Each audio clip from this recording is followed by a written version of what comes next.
पीठ और शरीर के अनेक हिस्सों पर मुक्के और थप्पड़ की चोट से सुनीता की आंखों से सिर्फ झरझर आंसू बहने लगे थे। चोट इतना जोरदार था कि उसके मुंह से सिर्फ सिसकियां ही निकल रही थी। उसका पति महेश उसे इस बेरहमी से पीटे जा रहा था कि उसे उस शख्स को देखकर यकीन नहीं हो रहा था। सच में कोई कैसे इतनी छोटी सी बात पर इस कदर बेरहमी से पीट सकता है। दोस्तों, ये कोई कहानी नहीं बल्कि सच्ची घटना पर आधारित है। एक पति का पागलपन उसे इस कदर अपनी पत्नी पर हाथ उठाने की इजाजत दे देता है जो बिल्कुल बेवजह था। तो आइए जानते हैं पूरी कहानी विस्तार से। दरवाजे पर दस्तक की आवाज सुनकर सुनीता की आंखें खुली। मम्मा, दरवाजा खोलो, मम्मा, दरवाजा खोलो। लगातार ये आवाज दरवाजे के दूसरी तरफ से सुनाई दे रहा था। सुनीता का 2.5 साल का बेटा ऋतिक अपनी तोतली आवाज में बोल रहा था। बेटे की आवाज सुनकर सुनीता का मन तो बेचैन हो रहा था, पर वो बीते रात की घटना भूल कैसे सकती थी, और भूले भी क्यों। आखिर अभी घाव जो उसके हड़े थे तो उसे भूल जाना नामुमकिन था, पर छोटे से प्यारे अपने जिगर के टुकड़े की बेचैनी को भी अच्छे से समझ रही थी। इन सब में बेचारे ऋतिक की क्या गलती थी, इसलिए तो उसका मन एक क्षण के लिए किया कि दरवाजा खोल दे और अपने बेटे को सीने से लगा ले, परंतु उसी क्षण उसे उसके उसी पति की आवाज सुनाई दी जिसने कल रात उसे इतना जख्म दिया था, जिसके टीस अभी भी उठ रही थी। बस इसलिए उसके पैर वहीं ठिठक गए और वो कल की बीती घटना को याद करके फिर से फूट फूट कर रोने लगे। अपने शरीर पर लगे जख्मों को देख देख कर उसके सब्र का बांध टूटता जा रहा था। आखिर क्यों उसका पति महेश उसके साथ इतना बुरा व्यवहार किया था। आखिर दोष क्या था सुनीता का जो महेश ने उसे जमकर पीटा था, वो भी इतनी सी एक छोटी बात के लिए। उसने इस कदर सुनीता को मारा था कि उसके मुंह पूरे सूज गए, बदन पर भी कई जगह चोट के निशान थे और पूरा बदन दर्द से आहत था। सच में कल रात महेश ने दर्दगी की सारी हदें पार कर दिया था, जिसके बारे में सुनीता कभी सपने में भी नहीं सोच सकती थी। सुनीता मार खाने के बाद खुद को किचन में बंद कर रखा था। रात भर रोती रही, जिसे आज तक उसके माता पिता ने कभी नहीं मारा था। उस औरत को आज उसके पति ने इस तरह से पीटा था कि देखने वाले भी सोचने पर मजबूर हो जाए। ये कहानी है यूपी के रहने वाले महेश की, जिसकी शादी कुछ 3.5 साल पहले सुनीता से हुई थी। सुनीता काफी सुलझी साध किस्म की लड़की थी, और वहीं महेश बात बात पर गुस्सा करने वाला इंसान था। उसे अपने आप पर बहुत घमंड था। उसे प्यार की भाषा कभी समझ ही नहीं आया, इसलिए हमेशा आधिपत्य पर विश्वास करता था। वो शुरू से मनमोजी टाइप का लड़का था। वह हमेशा अपने माता पिता से दूर रहा, मतलब दूसरे शहर। वो जब 18 साल का था तब से बाहर ही रहा, इसलिए उसके अंदर इमोशन नाम की चीज लेस भर मात्र नहीं था। अपने विचारों को दूसरे पर थोपने में वो माहिर था, इसलिए शादी के बाद वो सुनीता पर अपनी मनमर्जी थोपता रहता था। सुनीता को कपड़े कैसे पहनने, किससे बात करना है, किससे नहीं बात करना है, ये सब महेश ही तय करता था। यहाँ तक कि सब्जी कैसे काटना है, ये भी महेश के मन के मुताबिक होता था। ना चाहते हुए भी सुनीता को वो सभी करना पड़ता था जो महेश उससे कहता था। कल रात भी वही हुआ। दरअसल बात बहुत छोटी सी थी। रात के 11 बज रहे थे, इसलिए वो बिस्तर बिछाकर ऋतिक को सुला रही थी। वैसे भी हर रात 11 बजे तक सुनीता ऋतिक को सुला दिया करती थी, और वो दिन भर का खुरापात से थक कर भी सो जाता था। परंतु आज टीवी की आवाज से वो बार बार उठकर बैठ जाता और मस्ती करने लगता था। वैसे तो हर रात सुनीता और महेश भी 11 बजे तक सो जाया करते थे, पर कल रात महेश ने जिद कर रखी थी कि उसे टीवी देखना है और ऋतिक को भी जगा कर रखना है। ऋतिक अभी महज 2.5 साल का था, इसलिए सुनीता को लग रहा था कि उसे समय पर सुला दिया जाए। 2 कमरों का घर होने की वजह से टीवी भी वहीं लगा था और बेड भी वहीं था, इसलिए आवाज की वजह से ऋतिक बार बार उठ जाता था। पर सुनीता दिन भर काम कर करके काफी थक चुकी थी, क्योंकि कुछ दिनों से गांव से उसके ननद और जेठानी के बच्चे उसके पास बेंगलोर आए हुए थे, जिसकी वजह से वो काम कर करके काफी थक जाती थी, इसलिए उसे आराम की जरूरत थी।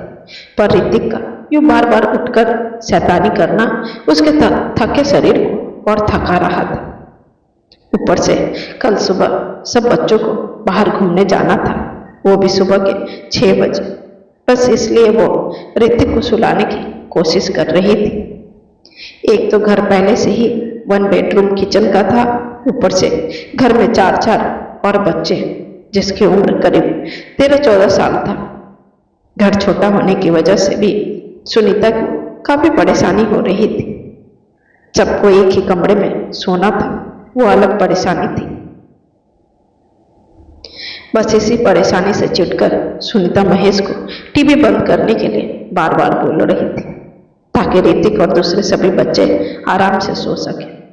पर महेश को तो जैसे उस दिन टीवी का भूत सवार था, इसलिए सुनीता को बार बार डांट कर चुप करा देता था। बस इसी बात को लेकर महेश और सुनीता के बीच बहस शुरू हो गया। फिर सुनीता ऋतिक को जबरदस्ती पकड़कर सुलाने की कोशिश करने लगी, परंतु ऋतिक बार बार उठकर मस्ती करने लगता कि तभी ऋतिक को अपने पापा के हाथों में एक खाली कोल्ड ड्रिंक का बोतल दिखा, जिसे लेकर वो सीधा आया और जोर से अपनी मां सुनीता के सिर पर दे मारा। चूंकि सुनीता जमीन पे सो रही थी, इसलिए उसे जोर से चोट लग गया था। सुनीता को चोट लगने के बाद महेश ऋतिक को अपने पास कुर्सी के पास खड़ा कर देता है और सुनीता को देखकर बंद बंद मुस्कुरा रहा था, मानो कह रहा हो कि अच्छा हुआ। बस फिर क्या था, सुनीता को बहुत गुस्सा आ गया और वो ऋतिक के हाथ से बोतल दूर फेंकने लगी कि तभी वो बोतल गलती से ऋतिक को जाकर लग गया, जिससे वो रोने लगा। ऋतिक को रोते देखकर महेश आग बबूला हो गया, क्योंकि महेश पहले से ही गुस्से में था। उसे लगा सुनीता ने जानबूझकर ऋतिक को मारा है। फिर क्या था, वो गुस्से से कुर्सी से उठा और उसी बोतल से सुनीता को मारने लगा। 5 से 6 बार बोतल से मार खाने के बाद सुनीता ने महेश के हाथ से बोतल छीनकर वहीं फेंक दी और जोर से चीखते हुए सुनीता ने महेश से बोली, क्यों मार रहे हो मुझे? गलती क्या थी मेरी? बस लग गई गलती से ऋतिक को, इसमें कौन सी बड़ी बात हो गई है? यहाँ ऋतिक तो सिर्फ एक माध्यम था, असल में तो महेश को अपना खुन्नस निकालना था, जो काफी दिनों से उसके दिल में और दिमाग में बैठा हुआ था। वहीं दूसरी तरफ सुनीता एक माँ थी, जिसे अपने बच्चे की फिक्र थी, इसलिए उसे समय पर सुलाना चाहती थी। अगर गलती से भी सुनीता इतनी रात को टीवी देखती तो महेश का पारा 7वें आसान पर चढ़ जाता था। मतलब वो करे तो हर चीज सही और सुनीता करे तो गलत। खैर, अभी भी महेश का गुस्सा शांत नहीं हुआ था, इसलिए वो सुनीता को पीठ पर, गालों पर और हाथों से जोर जोर से मुक्के से मारना शुरू कर दिया और साथ में ये भी बोल रहा था कि तुम मेरे बच्चे की टीचर नहीं बनोगी, तुम्हारा काम है बच्चे को ठीक से पालना, बस इससे ज्यादा कोई अधिकार नहीं है तुम्हारा। ऐसा कहकर वो बिना रुके सुनीता के शरीर पर लगातार जख्म दिए जा रहा था और सुनीता खुद को बचाने की कोशिश कर रही थी।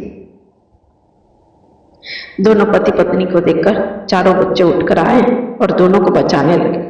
फिर किसी तरह सुनीता को किचन में भेज दिया और महेश को खींचकर दूसरी तरफ ले गई। करीब आधे घंटे तक यह सब चलता रहा।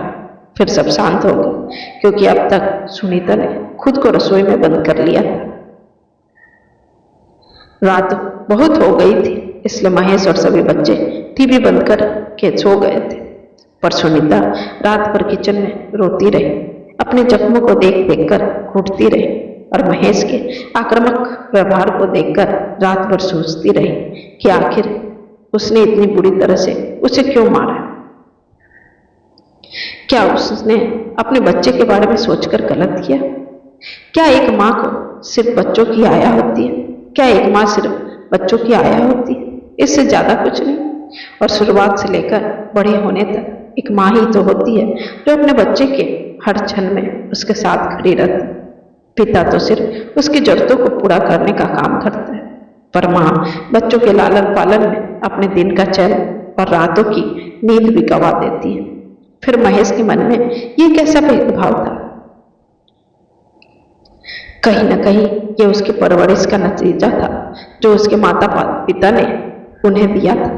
दरअसल महेश को सुनीता ही पसंद नहीं थी।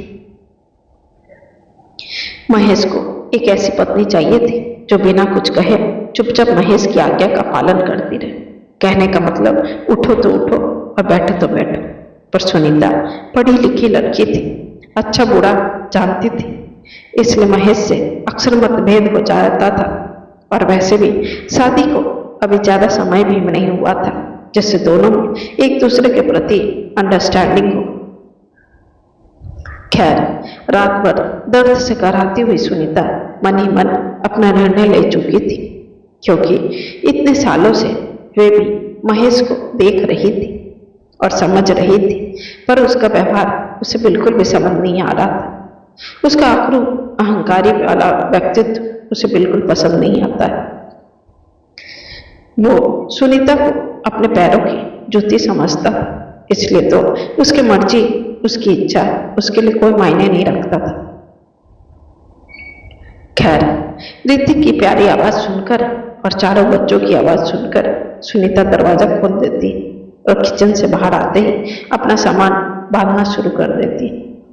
उसने फैसला कर लिया था कि अब वो ना ही इस घर में और ना ही महेश की जिंदगी में रह सकती। इस तरह कोई छोटी मोटी बातों पर मारना पीटना करने लगे तो जिंदगी कैसे कटेगी? वो पति है, इसका अर्थ क्या आधिपत्य जमाएगा? माना तो वक्त की रोटी खिलाता है, पर इसका अर्थ ये कतई नहीं कि मैं उसकी गुलाम हूं। उधर मुकेश भी रात की गलती के लिए बेहद शर्मिंदा था। वो सुनीता से नजर मिलाने के काबिल नहीं था, इसलिए नजर झुकाकर चुपचाप एक कोने में बैठा था। फिर सुनीता जो ही घर से बाहर निकलने के लिए कदम बढ़ा ही रही थी कि मुकेश ने उसका हाथ थाम लिया और बोला, प्लीज सुनीता मत जाओ, प्लीज मत जाओ, मुझे माफ कर दो सुनीता, मैंने बहुत बड़ी गलती कर दी है। तुम पर हाथ उठाकर नहीं करना चाहिए था मुझे ऐसा। गुस्से की वजह से मैं खुद को कंट्रोल नहीं कर पाया और मैं पागल हो गया था। तुमको पता है मेरे ऊपर कितना प्रेशर रहता है मेरे माता पिता का। उनका ही कहना रहता है कि पत्नी को हमेशा अपने काबू में रखना चाहिए, चाहे कुछ भी क्यों न करना पड़े। दूसरी बात, मैं छोटे से ही अपने परिवार से दूर रहा, इसलिए मेरे अंदर इमोशन नाम की चीज नहीं, और मुझे किसी की ना सुनना भी बर्दाश्त नहीं होता। देखो सुनीता, भले ही हमारे विचार नहीं मिलते, पर मैं तुमसे और ऋतिक से बहुत प्यार करता हूं। प्लीज सुनीता मत जाओ, मैं वादा करता हूं कि ऐसी गलती फिर दोबारा नहीं करूंगा। मैं अपने बच्चे की कसम खाता हूं। गलतियां तो सबसे होती है, पर उन्हें एक मौका तो जरूर मिलना चाहिए ना। इतना कहते कहते महेश की आंखें नम हो गई। ऋतिक भी अपनी माँ और अपने पापा का हाथ पकड़कर खड़ा था और चारों बच्चे भी सुनीता की तरफ बेबसी से देख रहे थे।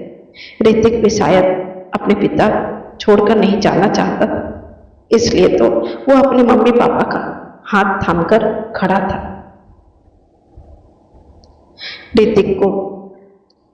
ऋतिक का मासूम चेहरा देखकर सुनीता के कदम वहीं ठिठक जाते।